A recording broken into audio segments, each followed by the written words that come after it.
জুলাই সনদকে নিয়ে আমরা আগেও যেটা বলেছি, এখনও বলছি, আমরা সংসদে বলেছি যে জুলাই সনদটাকে এমনভাবে উপস্থাপন করা হচ্ছে বিরোধী দল থেকে যে আমাদেরকে আর বিরোধী দলকে একটা মুখোমুখি পর্যায়ে নিয়ে যাচ্ছে। যেমন আমরা জানো জুলাই সনদের বিরুদ্ধে, আমরা জুলাই সনদকে মানি, আমরা ওই প্রত্যেকটা দফাকেই সম্মান করি। আমি আগেও বলেছি যে জুলাই সনদের স্পিরিটটাকে আমরা আপলিফট করব, একই সময় আমরা সংবিধানকেও রেসপেক্ট করব। আমরা আমাদের মতো করে করব। মাননীয় প্রধানমন্ত্রীও এটা আশ্বাস দিয়েছেন, স্বরাষ্ট্রমন্ত্রী দিয়েছেন, আইনমন্ত্রী দিয়েছেন, এবং এটাকে নিয়ে বিরোধী দল শুধু এরকম একটা বিভ্রান্তি সৃষ্টি করা যে আমরা এটা মানি না বা মানব না বা প্রতারণা, আমার মনে হয় প্রতারণা কথাটা অনেক স্ট্রং ওয়ার্ড, এখান থেকে বিরোধী দলের সরে আসা উচিত। আলহামদুলিল্লাহ, ভোলা বরিশাল সেতু তো অনুমোদিত হয়েছে।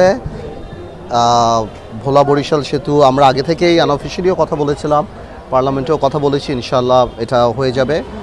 সামনের সরকার নীতিগতভাবে সিদ্ধান্ত নিয়েছে এবং সামনের খুব শীঘ্রই ইনশাআল্লাহ একনেকের মিটিংয়ে এটা প্রুভ হবে। মেডিকেল কলেজের ব্যাপারটাও আমরা মোটামুটি সরকার অনুমোদন দিয়েছেন, মেডিকেল কলেজ হবেন এবং এটা মানে সবচেয়ে আনন্দের ভাবে ইনশাআল্লাহ ভোলা সদরেই হবে।